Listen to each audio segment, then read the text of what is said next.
You're listening to the Archaeology Podcast Network. You're listening to the Archaeology Show. TAS goes behind the headlines to bring you the real stories about archaeology and the history around us. Welcome to the podcast. Hello and welcome to the Archaeology Show, episode 328. On today's show, we talk about the world's oldest quote-unquote structure, a Pompeian victim using a pot as a hat, and holes in a Peruvian mountainside used as an ancient accounting system. Let's dig a little deeper, 5,000 times, because that's the only way we know how to count.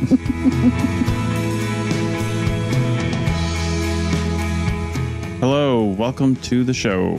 Hello. So, we're going to have some news items for you this week. Yes. And there's lots of stuff in the news. There has been so many articles lately. In fact, I think I've pinned way more articles than we can actually talk about. So, Right. Yeah.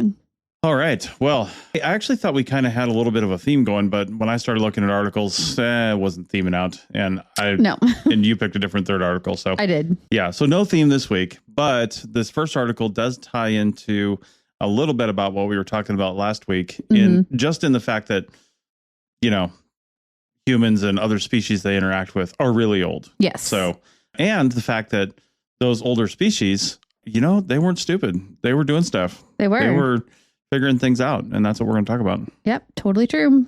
All right. So this actually came from earth.com, which I honestly don't really know a whole lot about earth.com. We've seen them before, but I know I don't either. And like totally randomly, that third article that I found is also earth.com.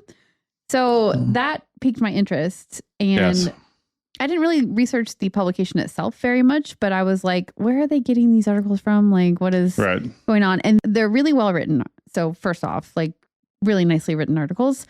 And then they always link to the source article at the bottom, right? And I followed those for both of the ones we're going to talk about today. And this one in particular, this was published in Nature, the actual research was, and it came out in September of 2023. So this is like a 2.5-year-old article that it seems like they might be doing a little bit of like news recycling, like hunting for things to talk about, which again, I'm not mad about because we missed this when it came out 2.5 years ago. I do not remember seeing this or talking about it. So I wouldn't remember 2.5 months ago, let alone 2.5 years ago. So who knows? Fair point. But this is like, I don't know, it feels huge. So I feel like we would have seen it. So, well, and the point is not really that this was published in a journal. The point is that it's being talked about by news media. And so you're going to see it. So we're going to talk about it. There's a part of me that wonders if like with the other stuff we've seen about hominin research and the article we talked about last week and everything, if maybe this is bringing other research back into the eye of the media, which is great because it's just good to keep talking about this stuff. And even though it was published 2 years ago, it doesn't make it less valid or whatever. It's just as interesting and just as important to talk about. Yeah. Well, one other note too, and you know, somebody's probably going to beat me to this because I'm going to say it on a podcast that's listened to by tens of thousands of people, but earth.com, what a get. You know what I mean? Like, I know, right? Like I want to go get all the other planets and then maybe a lot of the like potentially habitable ones of Saturn. Because when we become a multi-planet species, I mean, these are going to go for some high dollars, if dollars even exist anymore. Do you think that Venus.com still exists right now, though? Oh, Venus is definitely taken. Yeah. So is Mars. So is Mars. They're all but gone. Like some of the, listen, some of the outer worlds, like the Belters, you know? And the, oh my God. What was that show? What was that show? Expanse. Expanse. Expanse. That was a good show. That was a good show. I don't think we ever finished it. Didn't we? Oh my gosh. No. That was a good space show. Yeah. Yeah. All right. So anyway. Tangent. Who's shocked? Maybe with time machines, we could have like, you know, things in the past.com as well that you wouldn't think of, you know. Got it. Yeah. So. Okay. So the title of the article, which actually, truth be told, confused me until I was telling Rachel why it confused me. Yes. And then it didn't confuse me anymore because I had to say it out loud. Yes. But world's oldest wooden structure was built by an unknown species nearly 200,000 years before modern humans evolved. Now, right at the top of the article, they say a new study reports that early human ancestors built wooden structures nearly 476,000 years ago. And I was prepared to blast them for getting their dates wrong in the title. Yeah. But I just wasn't really paying attention. I read it too fast. I saw the 200,000. A little bit of, it's one of those confusing news titles that, that weird language that they use. I know. The crazy thing is they say 200,000 years before modern humans evolved. And then the article never really actually says when modern humans evolved. Yeah, it doesn't talk about that at all. We know it was 250,000 years ago, and some of our more savvy audience members do as well, because we talked about it last week. Yes. And I'm sure the Nature article mentions it, but they just didn't decide to mention that in this article. Yeah, I was a little frustrated about that, because that's the kind of stuff that immediately puts people off of learning stuff like this. If you don't already have that knowledge just in your brain ready to go, then it just makes the whole thing like a little bit more confusing. The who, the when, the where, the how, you know? So I would say, hey, journalists, let's do a little bit better job about setting the scene next time. So you include everybody who might be interested in an article like this. Mm-hmm. This discovery was made at Kalambo Falls by researchers from the University of Liverpool and Aberystwyth University. It was led by Professor Larry Barnum from Liverpool. Mm-hmm. Now, the structures that they're talking about, I mean, not really structures. Oh my gosh, structure is such a reach, right? Yeah. That's another like slight criticism I had. The hominid worked wood that they're talking about predates the evolution of Homo sapiens by about 200,000 years. Yeah. So, and we're actually talking about an unknown hominin because there's no way to know who that is without them leaving their bones as well. What are you telling me, that the person who built this didn't like collapse and die right next to it with the tool that he built it with in his hand, perfect, or her hand, perfectly preserved to show us who the constructor was? Yes. Dang, that's what I'm telling archaeology, you need to do better, because that's what we need. As archaeologists, we just love labels, which is why I was advising somebody I know closely just the other day that if they're going to put a label on stuff that they create, don't use like a nickname no archaeologist is going to understand in 300 years. Yes. Like, you know, help us out. Listen, I can use a nickname if I want, because it's who I am. Well, I'm just saying. Yeah, I want full name. I want social security number. I want date of birth. Listen, I want coordinates. I'm just trying to keep future archaeologists employed, okay? Yeah. I'm worried about AI taking over the world, so I'm just trying to like keep the lab rats in work. Okay. There we go. Well, the lab rats will be AI in 10 years. Yeah, probably. Yeah. Oh, man. Anyway, excavations uncovered well-preserved wood due to the waterlogged conditions at the site, which, you know, most of the time we don't like water very much because it like destroys things. But water is also a really great preserver if it's the not right just conditions. If it's not just water sometimes, but it's like waterlogged soils that aren't too acidic and it's got all these different conditions. I think it has to be an anaerobic conditions, right? Meaning no oxygen, so that decomposition can't occur, basically. Yeah. It's like the bog bodies up in, you know, the UK. And if I got any of those like science sounding words wrong, my bad. Feel free to call us out. Right. But I'm pulling that out of my memory banks. Yes. Email us at Tristan at archaeologypodcastnetwork.com with any complaints.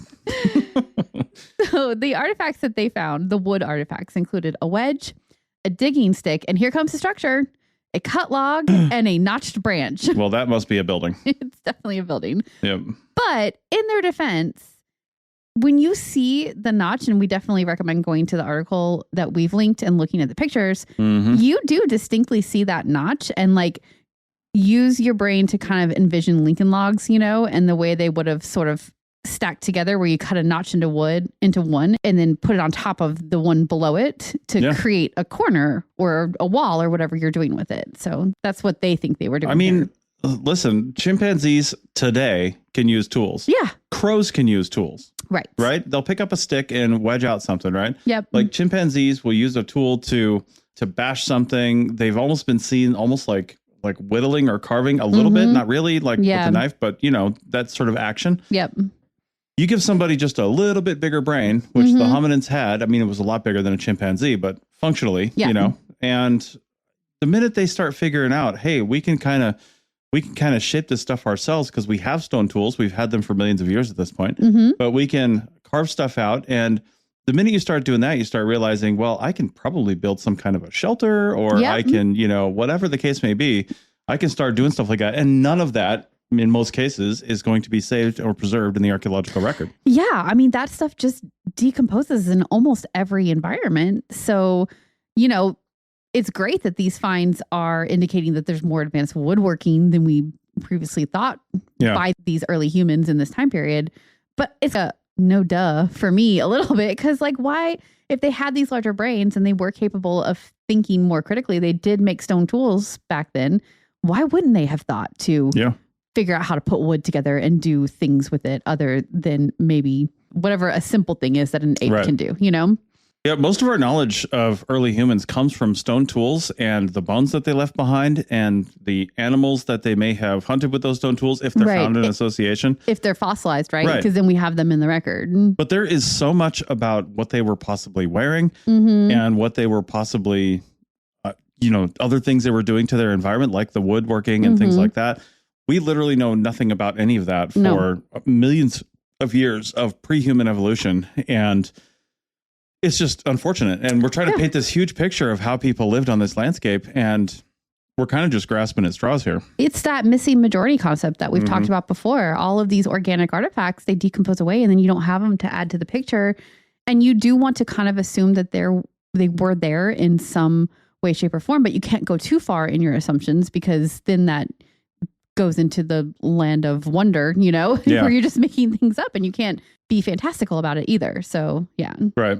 So we do have some evidence of wood use. It's not like this is completely brand new, but those were limited to just simple tools like spears, digging sticks, things like that. Things that you can see chimps and modern apes using today. So, what you would expect to see from a pre-human species. Yeah. Pre-modern human. Right.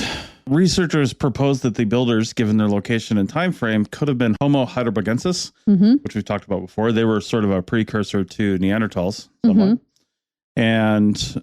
But this discovery nonetheless challenges the assumptions that we've had about the cognitive abilities of early humans, right? Yeah, for sure. But to be honest, 500,000 years ago, the brains of the species that we have found were not that much smaller and functionally probably very similar to what we have today. It's just, like they said, the cognitive abilities, their ability to reason and look at the world around them and build something brand new that they've never seen before, right? Exactly. That's uniquely human almost. For sure. Now, you might be wondering how in the world could they date something that is 400 and some odd years old, and that they used a process called luminescence dating to determine the age of the wood. And interestingly, too, there were early excavations in the 1960s, I believe at the same site, or at least somewhere nearby, that also found wood in a similar context, but they just were not able to date it accurately because dating technology had to catch up, essentially. So that's cool. Yeah, that was at this site, actually, and maybe around it. But that's the interesting thing, too, about some of the newer dating techniques is we really have to rely on the preservation skills of the researchers before us, because literal textbooks have been written on that stuff and we still don't know a whole lot about it. But if we go back and reanalyze some of these collections, like we've talked about lots of times, man, the things we can learn without even digging again. Yeah. Just the stuff that we currently have. Yeah, totally. We have to be aware of the potential complications of bad preservation or just I would say uneducated preservation, because they weren't educated of future things that could happen.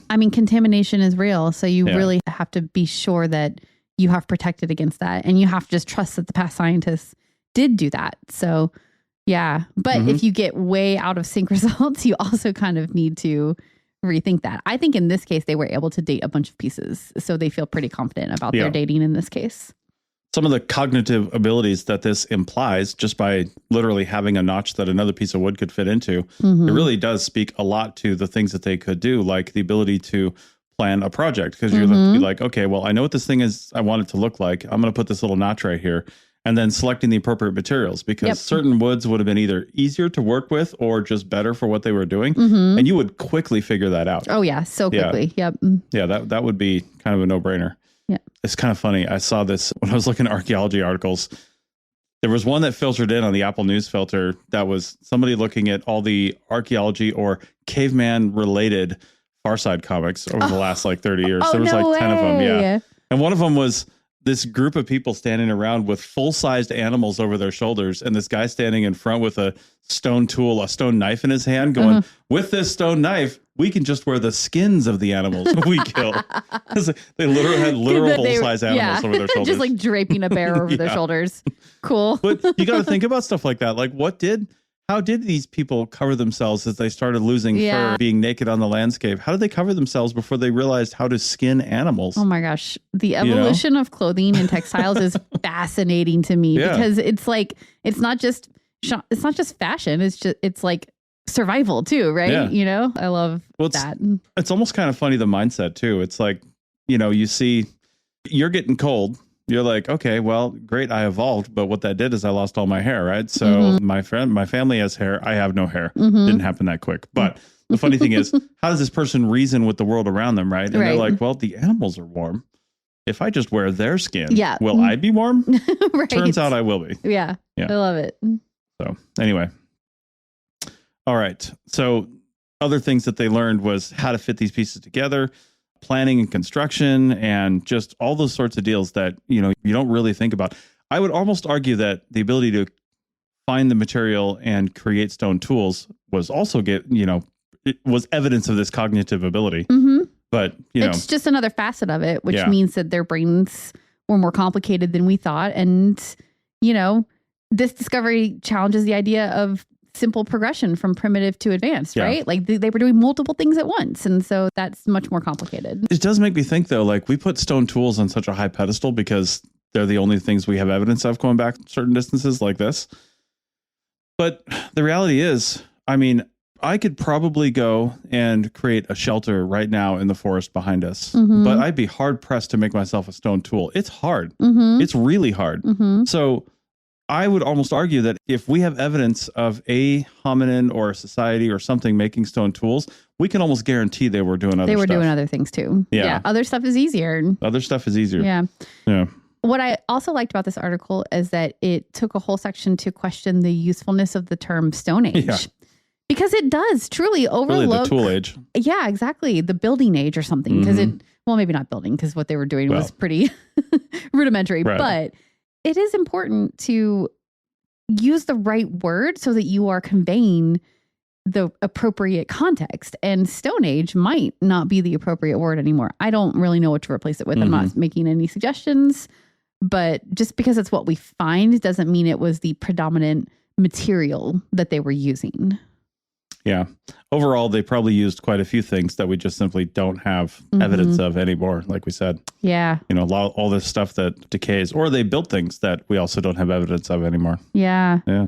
Makes me wonder if they should start, researchers should start focusing in these kind of environments where you will have better preservation of organic materials so that we can start filling in the organic material piece of history better. Yeah. But also, it's so hard because you don't know where you're going to find things. So it's kind of like shots in the dark a little bit too. Yeah. Yeah. All right. Well, next, speaking of human inventions and things people do, on the other side of the break, we're going to find out how a bowl made out of ceramic material cannot protect you from a volcano. We'll be back in a minute. Welcome back to episode 328 of the Archaeology Show. And this next article is about Pompeii. And I feel like Pompeii is a lot of Stonehenge. You're just guaranteed to have some kind of an There's article. Always going to be something, especially as we go into the warmer months. I feel like there's constant press releases and things coming out of these areas that have so much rich archaeological history. Yeah, for sure.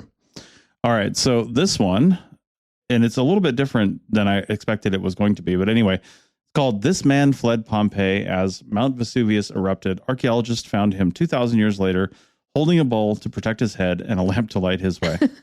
So that's a really long title for an article. Yes, it is. So the article just talks about the eruption of Mount Vesuvius in 79 CE that destroyed Pompeii. It was witnessed and recorded by Pliny the Younger from across the Bay of Naples. So we actually know quite a bit about it. Yeah. Not to mention all the things that have been found. Yeah, exactly. I mean, he wrote really descriptive descriptions. Good job. I'm good at talking. Of people protecting their heads with pillows and using torches in darkness when you wouldn't expect darkness. As the sun was rising, it's still so dark. So, yeah. Yeah. And archaeologists recently found 2 skeletons outside of Pompeii's city walls, and they appear to confirm details from Pliny's written account. Yeah. One of the victims is a man in his mid-30s. He likely died early from falling ash. And the second, a younger man, 18 to 20, likely died later from pyroclastic flows. So they were having a bad day. Yeah, they were. I mean, at this point, everybody clearly knows they're outside of the walls, right? So they're not inside having died immediately. They're trying to get away. So that's the point in the eruption. And they know that things are bad and they're trying to get out. Yeah, the older man was found near a terracotta bowl that was possibly used to shield his head. He was also carrying a small oil lamp, likely to see through the darkness, because the volcano would have practically blotted out the sun. Yeah. I'm actually not sure what time of day this was. They always depict it in daytime, but I think it was very dark because of the ash in the air. Pliny the Younger, when he was writing, was watching from overnight times into the mornings. Yeah. So in the morning when it was daytime, people are still using lamps. So that's the time period we're talking about. Yeah. So these skeletons were found near the Porta Stabia outside of the southern gates. And like we said, they were both likely attempting to flee toward the coast to get away. Now, real quick, the Porta Stabia, as it says in the article, is a necropolis. And I actually read it as Porta Stabia first. I'm like, oh, were all the people buried here stabbed? Yeah. Where's your Latin training? Come on. Right? Yeah. So the younger man may have tried to escape during a temporary lull in the eruption. And obviously, that lull didn't last long enough for him to fully get away. And then he died. They don't actually really say too much more about him, just that he was killed or swept away by a pyroclastic flow. Yeah. The older man is the one that they wrote this whole narrative about for the title. He was found curled up with his right arm raised over his head, holding the bowl. And then there was a small oil lamp. It looks just like the genie's lamp in Aladdin, like that kind of shape. Yeah. And that was found near his left hand. And honestly, this is another one where you just have to hit the link, go see the photos, because they have a picture at the very top, which shows, you can just see how he it looks like he almost sank down to the ground on his knees. The bowl still over his head and just slumped over and died like that. Yeah. It's so crazy. Probably the oil lamp fell out of his hand at some point because he couldn't hold it in place anymore. But the bowl stayed relatively near where it would have been over the top of his head. Yeah. It's just like so human and emotional and sad and tragic, but like really freaking cool at the same time to like find remains in situ like this.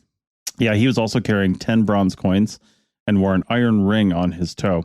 And, researchers thought that he just chose items for survival as he is busting out of wherever he came from. Money, light, protection, something like that. Grab what you can and go. You don't have time to get, the paintings off the wall or tapestries or whatever else is worth money in your house. You just got to get the things that are portable, Now, all of what we just said was the first quarter of the article. Yes. The rest of it was about the photo they made out of AI reconstruction. It is. And I have thoughts. Well, yeah. And so does the people writing the article here, right? Yeah. So again, go look at the article. You need to see this photo so that you can understand what we're about to discuss. But right. So just to describe the photo a little bit too, you've got the man running with this pot over his head. We don't see the oil lamp. No, I don't know why they didn't include that in the image. I don't know. There's other people fleeing around. You can see the buildings. You can see fire. You can see a lot of rubble and destruction already. And you can see Mount Vesuvius erupting in the background. And they used several, what I thought was cool is they didn't just pop this into ChatGPT and say, hey, make us a picture out of this. They used a number of AI tools to create different aspects of this photo and then brought it all together basically with Photoshop, which I thought was kind of neat. Because certain AI tools are better at things than others, right? So it just depends on what you want to use. But anyway, they used this to create this digital reconstruction of what would presumably be this guy's final moments. And the real argument here is, should they do that, right? Because what they said in the article was, there's researchers and people who do this for a living that just walk around places like Pompeii and they can see the 2-story buildings because there are no 2-story buildings anymore. They can see the 2-story buildings. They can see the streets. They can see the people. They can see all the stuff because they've studied it so much. It's just in their mind's eye when they look at these things. They see that. And to an extent, we've been able to do the same thing too when we research things that we know very well. We get onto a particular archaeology site and you can kind of just imagine what was going on around you. Yeah. It's kind of the fun of archaeology doing that, honestly. Yeah, but people aren't trained in that generally, right? So it's not very accessible to most people. So what they're saying is, A, this can help make it accessible to most people, but also now you're putting a fine point on it and saying, this is what it looked like. And some people are going to be like, oh, that must be exactly what it looked like. And not thinking this is a possible scenario reconstruction, right? Because we have no idea what this looked like.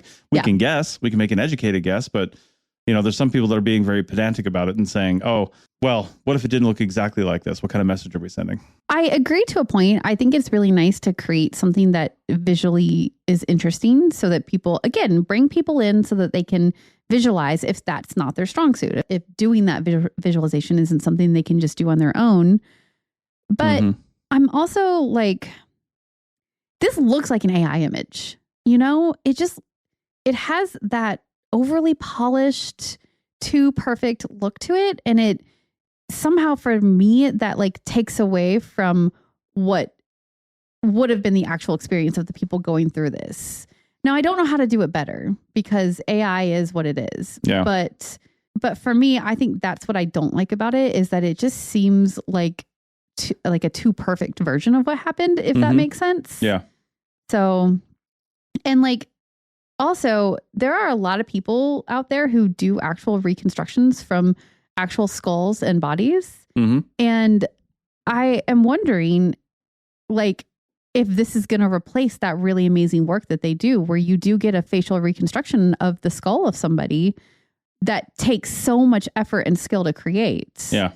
And this is just like tossing some stuff into AI. Yeah, of course. I mean, they fine-tuned it or whatever, but like that's a skill set to do a facial reconstruction. Yeah. And you should not look at this man and think that it is a reconstruction of that skull. It is not. No. They had no information about hair color, eye color, skin color, hair length, any of it. They had none of that. No, it's more likely they just popped in a description of somebody who would have lived in this time period during that time. Yeah, it's not a reconstruction. It's a scene reconstruction. Yeah. So anyway, interested to see what your thoughts are on this. If you have any thoughts on this, leave comments. Where does AI fit into the future? Is recreating, scenes from the past using AI, is it a good idea? Is it a bad idea? I mean, can it go off the rails too quickly? Personally, I like it because museums have been doing this for 100 years, right? They do. They've been doing their own little scene reconstructions and things like that. And so I do kind of love a reconstruction in a museum. Yeah. So I don't know. I'm like on the fence about it. Yeah. I just want them to be good ones and not ones that portray incorrect information because that's the danger, right? Right. All right. Well, that's all the time we have for that one. On the other side of the break, we're going to talk about how some ancient Peruvians, or maybe Incas, people before that, built a calculator on the side of a mountain. So back in a minute. Welcome back to the Archaeology Show, episode 328. So this next article, first off, also from earth.com. Yeah, this is what we were talking about at the beginning. Like totally did this by accident. I found this one. You had found the other article. Yeah. And similar to the first one, this article is covering research that was actually published last fall. So only 6 months old in this case, but still. Weird. Yeah. They're clickbaiting. But it's getting us to click on it. I am totally okay with this version of clickbait because they're not regurgitating somebody else's story. They just went and found articles that didn't get a lot of coverage and are covering them. And I love that. I think instead you should just go to the Archaeology Podcast Network's new blog. And a lot of our episodes are being sort of converted into blog form. So if you like reading about stuff, go check it out. Yeah, it's right over there. Sure. You can find it up under one of the navigation headers. I don't remember where they put it, but it's there. Yeah. And I feel like most of our shows do a really good job of covering like up-to-date stuff, topics. Yeah. They interview people who are currently working on things, and like all the different shows are very topical and current. Yes. Which is great. Speaking of current, we're recording this just so you guys understand a little peek behind the curtains. We're recording this on the day that it's coming out.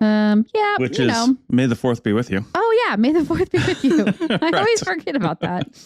So, we were supposed to be having a Star Wars marathon. Too bad work is getting in the way of that right now. I may have had episode 1 playing on my Oculus, one of my screens, when I was working earlier today. Episode 1, aka the worst of Phantom all 9 movies. Yeah. Okay. I mean, get that one out of the way and then we can move on. Anyway, I do like the OGs. Those are probably my favorite, but oh yeah, obviously. Yeah. They would be everybody's favorite. Anyway, point is, I was only mentioning the day that we're recording this because if you are listening to this week, May the 4th, 2026, on Friday, Ash, who is a host of the And My Trial podcast and a co-host of that podcast, her and I we've done this like once before, and then she did one kind of by herself, but we didn't have a good recording of it. But if you're on our Discord channel, and you can find that at arcpodnet.com, and you can also find it at our Instagram at arcpodnet. But if you get onto our Discord, we're going to be doing a live playthrough. We're just kind of doing this. It's probably going to take a year for us to get through this whole thing. But there's a stupid game on PlayStation called Carbon 14 Dating. And we're going to be doing the next segment of that. And she's basically playing the game and we're talking about it as we go through as two archaeologists. It is archaeology focused somewhat, but also kind of a dating game. So it's really dumb. But if you're interested in that, we're going to be promoting it this week on our socials. And then you'll see the times and you can either join in or you can watch it on YouTube after we're done. All right. So back to this article. The title is Study Suggests These 5,200 Holes Dug into a Mountain Were Some Form of Ancient Accounting. And boy, do I have a lot to say about this. But let's talk about where it is and what it is first. Yeah. And like I said, I found this article because it's Peru. And like anytime I see Peru in the news, I'm like, ooh, what's going on down there? I know things about Peru. Peru or textiles, I don't know if you guarantee. knew this, but I worked in Peru. This, for new listeners to the show, it's like when somebody went to Harvard. I know. Like they never shut up about going to Harvard. Listen, it was what made me fall in love with archaeology. I have so much nostalgia for Peru. Yes. But okay, so this is nowhere near where I worked. So we'll just throw that out there. But the site is on a mountain called Monte Sierpe in southern Peru, and it features over 5,000 aligned pits stretching nearly a mile along a hillside. Yeah. And Monte Sierpe sits in the Pisco Valley, which is part of Peru's arid Pacific Coast Desert, which is very similar to where I worked because I also worked in the coastal desert, but I was way in the north of the country, and this is south, like south of Lima. And in this area, there's not a lot of fertile land. It's really only where the rivers are, and they create these like narrow green areas, but otherwise it's a very arid, very deserty area. Yeah. But people still live there. And it was an important place for like the meeting between coastal peoples and mountain peoples coming together too. Potentially. Yeah. It would have been a good place for that, I think the article says, because of its proximity to both. Yes. And we do have evidence of that in many places of that happening. Yeah. So, yeah. Yeah. The formation is called the Band of Holes.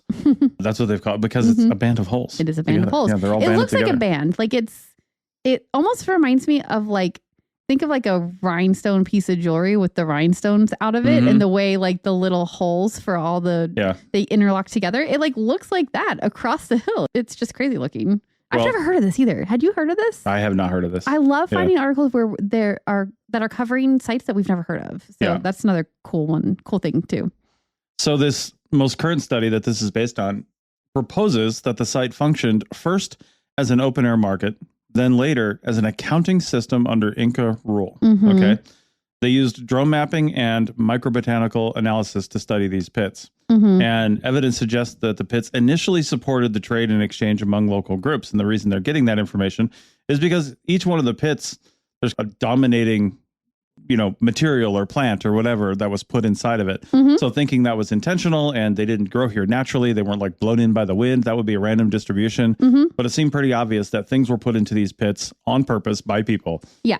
Yeah, that I agree with. Yeah. And like if you have one type of one plant in a pit, then something they could have been doing. And if all the pits are roughly the same size, which it seems like they are they're about 6.5 feet wide, 3.3 feet deep. So like, and they're very square-ish looking too. So very similar. If you've ever seen a prospect pit in the Southwest, I feel like they kind of look like that a little bit, Most people probably haven't seen a prospect pit. No, I guess they probably haven't unless you go bumming around in the desert. But yeah, that's what they reminded me of in that picture. But yeah, so like if all the pits are roughly the same size and they only have one type of seed or plant in the bottom of it, then like maybe they were using that to measure how much of something was, being traded or put somewhere or whatever. Okay. So we've got two different uses of this though, and we really shouldn't confuse them because the first use they say was as sort of an open air market type of thing, which all markets were open air back then. So anyway. Well, yeah. And they would put stuff in there. I don't know if it was for counting or measuring, but I think it was, I almost look at it more like a farmer's market booth. It could have been. Just the pits were a way to organize the plants. Yeah. Not the plants, the goods in a organized way. So each pit, and then when they're selling things too, if it's part of a market, then they would know how much was in that pit. And like Joe Farmer could come up and be like, well, I need, a whole bunch of this type of reed from the coast because it doesn't grow where I live up in the mountains. And he like point at that pit and say, how much is one pit's worth? How much does that cost? I mean, that's a lot with no way to transport it, or I guess they could have. We need to look into the logistics of it. Maybe he's a representative of an entire community who's coming to do this, Possibly. Or it may be they're sold in half pits or quarter pits, it's just. But the article actually says that early open air market, later possibly Inca accounting system where things were deposited in certain quantities and you could have different quantities per pit. I would really be surprised if in the earlier versions of this, they were actually concerned with quantities or how much was in a pit. I feel like it was a stand and it was something they wouldn't have to build every year. They could literally just throw their stuff in it. But why put it in a pit if they don't need to know how much is in there? To keep it organized for, like I said, that farmer's market booth type of And why are they all the same size then? Well, and see, herein lies the problem with this whole thing, right? Whether it was used as some sort of Inca, and they say Inca accounting system because as the Inca sort of took over the area and their imperial rule got larger and just got more structured, like all ruling classes do, that it could have been a large accounting system, right? Okay. But they took this over at some point after it was already created and they could have added to it. But my problem with this whole thing is there's 5,000 pits. Why so many? Yeah, I mean, that's a good question. Why are there so many? Yeah. And why aren't they anywhere else? Those are definitely valid questions. There could have been other ones that were destroyed. Just because it's not there anymore doesn't mean it wasn't there at one point. So there's that. And it could have been more than 5,000. That's even more concerning. Well, not even that, but they could have been in other places. Oh, I see. But now they're gone. They've been destroyed, whatever.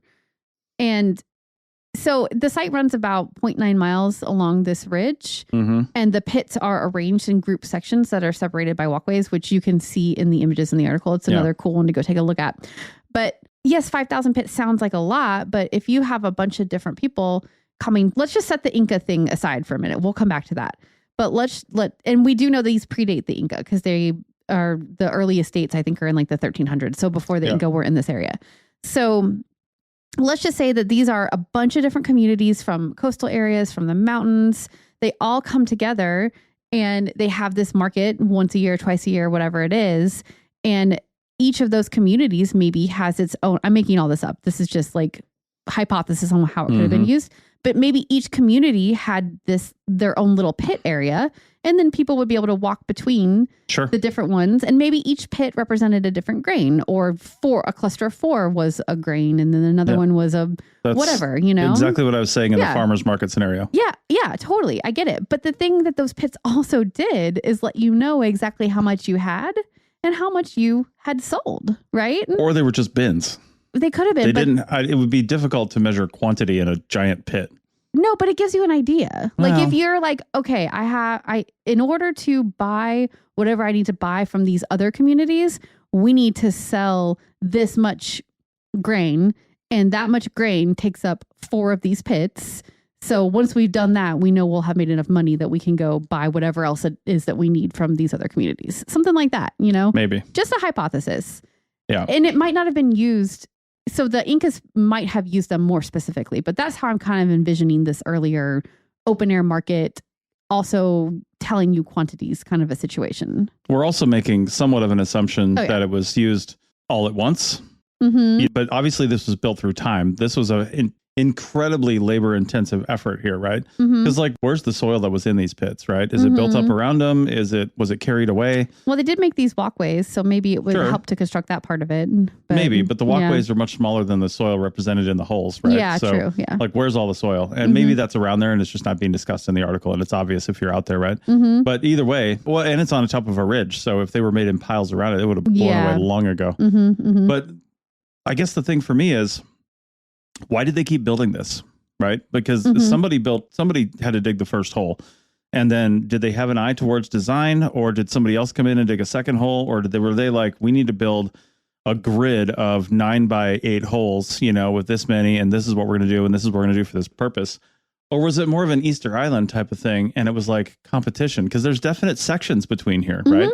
And did another community come over and say, oh, I see your pits and I raise your pits by this many, or for certain reasons, territorial or whatever, I'm not going to use your pits. I need my own pits. Sure. I mean, all of that is definitely reasons why it could have happened. So crazy. There certainly had to have been somebody or some group of people who were directing the organization of it. Otherwise, you would just have people constructing pits all over the freaking place. Yeah. But these are organized. Now, they're in different quantities, and each section has different numbers of pits. The pits are roughly the same. There's some variation, but they're pretty similar in size. But the number of them clustered together could be different. And they all roughly stick to this kind of like long band that is about a mile long. And that's the other thing. This band is almost like they took a transit or something and purposely made it a line. Or they just followed a ridge. But it's not even it like if you look at picture B within the little picture structure, it actually comes off the ridge. Like it's on the ridge in the first part of the picture, the near part, and then off that, it just maintains the straight line and doesn't follow the ridge. It goes into the little drainages that are coming off the ridge, and then it makes a turn, sort of following the contours of the ridge, but maintaining that separation from the top of the ridge where there's kind of a little road up there.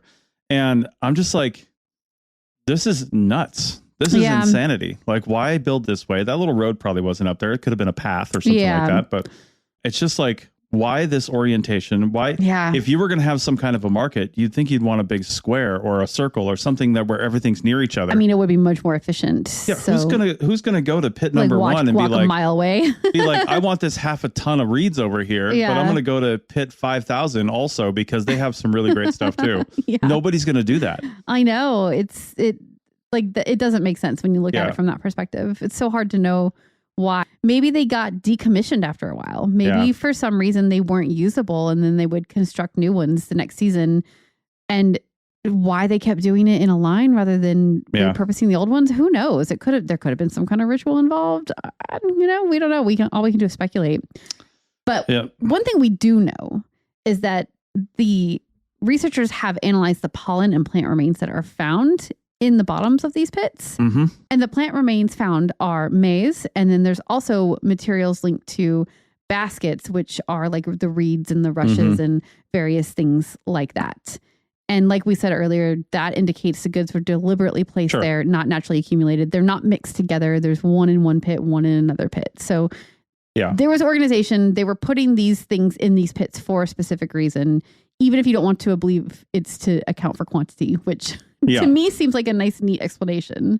Maybe for the Inca later on, but not early on. It doesn't make any sense. But you could like compare it, right? Like you said, for competition, maybe it was competition. Like these different communities would be like, oh, how much corn you got, bro? And then they would like fill up their pits with all their maize that they had harvested. And like it could have been a competition. But they were coming from so far away. Yeah. Like, why are they hauling all this stuff over to this area, right? It doesn't make any sense to me.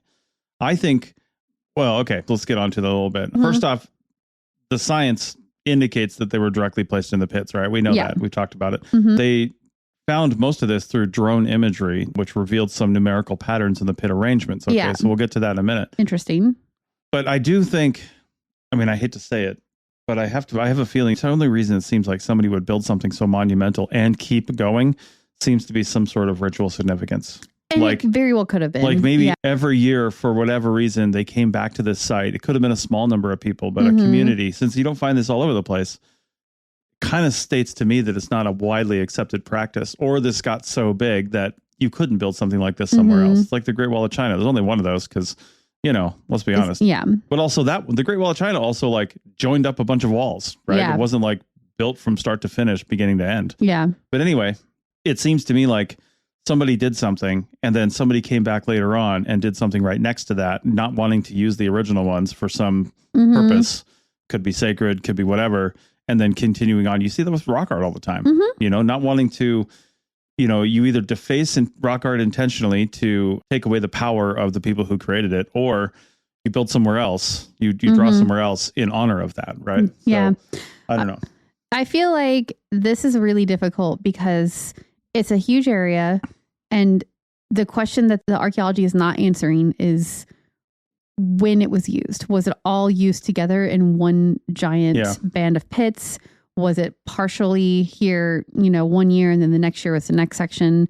Or maybe it was split out around the year in different times. Like some pits were used specifically for one thing and one time a year, and then another time it was a different, so like those kind of questions were not able to answer given what remains they have at this point. Yeah. So the one thing that we have talked about, we're kind of dancing around it, is the Incas. Yeah. And when the drones went over and they used AI and things like that to analyze the patterns and the numbers of holes and things like that, certain patterns did start to emerge. And those patterns resemble quipus. Yes. And you may have seen quipus in pictures, something like that, but there's generally like a string at the top, a cord, and then there's cords coming off of that of different lengths with different knots on them and different clusters. And that is a well-known storytelling system, used often for accounting and record keeping, but also could be like storytelling and things like that, right? So it could be, quipus are incredible and they're fascinating. And they are. This almost seems like an earthen representation of a quipu when you start looking at the numbers of the holes and how they're aligned. Because, you know, we kind of look at this from start to finish in the band, but maybe it should be read from side to side, you know, something like that. And you look at a cluster of holes, and then what's the number in each, you know, line in that cluster, and how does that work, and how do you even count them? Yeah. That one gets a little bit more ephemeral for me because I'm like, well, why didn't they just use a quipu, you know? Well, I mean, I guess to make it more visual. Because quipus get destroyed. Yeah. And this could have been a preservable forever accounting of something. Yeah. You know, not necessarily goods and services. Oh, like last year it was 25 pits. Right. You know, this year it's 36. And what does that mean to those people? Yeah. Right? Who knows? Yeah. Yeah. So it could be seasonal. That's true. Maybe each cluster represents a year for whatever reason. Sure. That's an interesting idea, because like that you could look at, you know, there's ecological data that would tell you how the seasons were potentially and what kind of growth they could have expected with their crops and stuff. So maybe that's something that they could have, that could inform the clusters and why they are the numbers they are. Yeah. Just let her go. I don't care. So a little bit more about this area before we start talking about the Incas. The site lies in a transitional ecological zone called the Chapayanga. And this is, like I said earlier, right before coastal fishing areas and then also the highland farming regions, which is why they are saying this could have been a market where people came together to trade. Yeah. It was a natural meeting point. You know, people from the coast could have been bringing fish or salt or marine goods. Yeah. You know, from the farming areas, it could have been maize and other crops like that. And it was huge. This area supported 100,000 people. Yeah. You know, so like you would need 5,000 pits if 100,000 people are coming together to trade, or the representatives of 100,000 people. Yeah. I mean, that's like, what is 100,000 divided by 5,000? That's like 20 people per pit. Yeah. Yeah. Because all of them showed up. Yeah. I don't know. There's a number of things this could have been. We'll ultimately never know what it was for, but it is fun doing the sort of analysis on it to maybe try to find numerical patterns and things like that that we just can't see, you know, because there's too much. But also you got to kind of feed the AI models information about the Incas and things like that and quipus in the past. So I don't know. I still think this being a single like open air market where everything was used all at once is a little far fetched. I do think that they built more pits either year after year or maybe a longer time frame than that and disused the older ones for whatever reason. I just can't see a reason why you build 5,000 of these. And I also can't see a ridgetop like this supporting 100,000 people or even 10,000 people in one time on one weekend or one week or 1 month for a market. Right? No, that just doesn't make any sense. No, for sure. And the whole Inca thing makes so much more sense to me than the earlier stuff. The earlier thing, I'm not really sure exactly what they were what they were doing there. Yeah. But the pits that date to Inca times, that makes sense to me because they had this labor tax system called the mita. And basically the Incas didn't have money. They didn't like roll up and like take all the money from the people that they were conquering and bringing into their community. They had this tax system, labor tax system, where basically communities had to send laborers for like public works projects, like roads, temples, things like that. Or they could send people to do military service, or they could contribute goods and whatever kinds of goods they had. And then the Inca would then turn around and use the people for these projects, or they would take the goods and, you know, distribute them where necessary and also use them to build famine relief storehouses. Like the Incas were like pretty cool. I mean, they did a lot of bloody stuff too. I don't think it was like great all the time. Yeah. But like once you were into the system, like, yeah, you had to like do some work, provide some goods or whatever, but like you got back from the Inca as well in the form of roads and temples and famine storehouses and things like that. So, but if the Incas roll up and they're like, all right, bro, like your contribution this year is X amount of corn. How do they measure that? That's they transport the corn all the way to this whole system and put it in there so they can count it. Or they tell all the communities to show up here at this one point because the Incas only want to go one place. They don't want to go to 25 different villages around the area. So they say, hey, you 25 villages, see ya in April, or probably not April, like November or October or whatever, and bring all your corn. And people. So there's a couple of people squatting in these holes. One's full of corn. No, we're not talking about. The other one's full of chocolate bars. This is not the people labor system. This is like the goods system that they're. They're sending laborers for public works. This is the laborer's hole. Oh, man. No, but like it is, like you said, it would be a public way to keep track of what a community had contributed to the Incas. They could point at a group and say, hey, last year you did this many. Yeah. This year you only did this many. What's up? Like explain yourself. Yeah. The article says that similar accounting practices are seen at the Inca site of Incahuasi, which used grids and cord records, but those cord records, like, they like did quipu type of thing. Yeah. Which is much more manageable. I really just don't buy any of the article's explanations for any of this. And, sometimes you've just got to, I know Rachel's not on my side for this, but I'm going to say it anyway. I'm not. I like this article. I think it makes sense. Sometimes you've got to look at your own biases as well. And researchers are very aware of that these days. So I'm not saying the guy who's the lead author on this didn't do this, but he's out of the University of Sydney, Australia. And his whole deal is ancient accounting systems and counting and stuff like that. So my thought is somebody showed him a picture of this thing in Peru, and I don't know if he actually went out there and did the research. I didn't see that. I don't think he would need to. I mean, you're just crunching numbers, Well, who did all the drone research and the radiocarbon dating and all the other stuff? True, I don't know if they did that or not. But either way, I feel like sometimes you have such a focus on your own research methodology that when you go look at something, you make it fit, right? You make it fit. I mean, some people, they see a nail. What do you think of? You think of a hammer, right? Because that's what you think of when you think of a nail. You see something like this and you're into ancient accounting systems, you think, oh, it must have been used for accounting. It must have been used for this because I've seen similar things. Okay, but some of the greatest reclassifications have happened because people saw something, didn't know what it was, and classified it incorrectly. And then somebody comes along with the right perspective, the right knowledge, and is like, oh, no, it's this.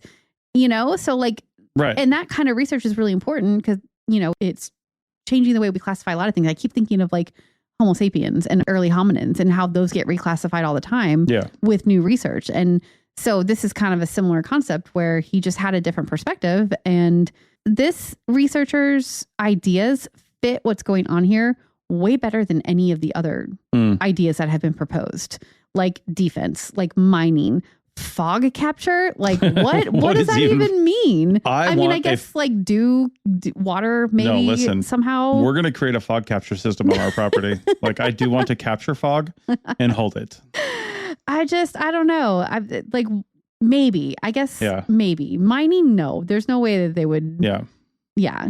Defense, I guess maybe, but they have these specific plant remains in each pit. It just seems with that, it must have been for goods of some sort. Yeah. The why is still a little bit elusive, but I think that comparing different quantities of things in one place by different communities that are trading or contributing to the Incan Empire, perhaps, just makes sense because you have these consistent size pits. It makes it easy to measure. That just makes sense to me. You can keep disagreeing if you want, though. I probably will. Yeah. You're very disagreeable, so it makes sense. Yes. So one thing that I didn't look in the original antiquity article and find, I'm kind of trying to search for it now, but I don't think, it doesn't sound like anyway, that they actually did radiocarbon dating on every single pit. No, they found it at least one pit. Out of 5,200. 1300s, which is pre-Inca. Yeah. And then I think the rest of them have later dates that they've dated, that they've been able to date. Because I'm not sure that they have plant remains that are dateable in every single pit either. So, yeah. So, if they, I would love to see a map of which pits have plant remains in them. And then of those pits, which ones are dateable, because that might give you a bigger picture of what's going on here too. If all the plant pits are clustered on one section, what does that tell you? I don't know. I don't know what that tells you. Yeah. If they're spread out, then probably all the pits in between were used for the same thing. So I personally think that in order to really understand what's going on here, we're going to need dates on every single pit, or at least every section, right? And that will help sort of place this thing in some sort of a use period. Like, when were these things either we won't really know when they're constructed, but we may know when they were used. Right? Yeah. We could date some of the stuff inside of it. Yeah. One of them even had charcoal inside of it, and they dated that. Right? Yeah. Yeah. Charcoal's, you're putting a fire in a pit, or are you doing that for ritual purposes, or are you burning something in the pit? Are you using these pits to prepare things? I think we have a lot of evidence of that from other areas, and I don't think that was conclusive here. So, but they would all have charcoal remains in them if they were fire pits to do fire things. How much analysis has been done on 5,200 pits? All we've done is count them at this point. How much analysis has been done in every single pit? This study is only talking about the counting. Yeah. So we would need to see other research on the pits themselves, what kind of excavation has been done. I'm sure not all 5,000 of them have been excavated, because that's the other thing is you're not going to walk up to a pit and just see the remains of a fire on the surface. Yeah. It's going to have, this is a desert. The soil's been blowing around for years. So whatever is there, you're going to have to excavate it to find it. Yeah. And excavating 5,200 holes is probably not on anybody's, bingo card right now. So some of them, but strategically. And that's hopefully there's more research coming in that, because that might reveal exactly what these pits were used for. Sounds like there's a couple of more PhDs that we could get out of this. Yes. So get your research going. It feels like every site could have a couple more PhDs, doesn't it? Yeah. Yeah. All right. Well, that's enough for that. Again, let us know in comments wherever you found this, or on YouTube, or on just by emailing us. But we like the visual comments, so they can be more of a community discussion. So. But come argue with us about it. Yeah. Yeah. Whose side are you on? Mine or Chris's? Exactly. Clearly mine. Okay. No, I'm right, obviously. All right, guys. Well, thanks a lot. We'll see you next week. Bye.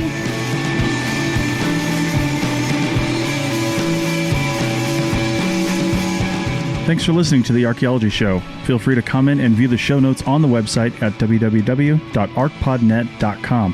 Find us on Facebook, Instagram, and Twitter at ArcPodNet. Music for this show is called I Wish You Would Look from the band Sea Hero. Again, thanks for listening, and have an awesome day.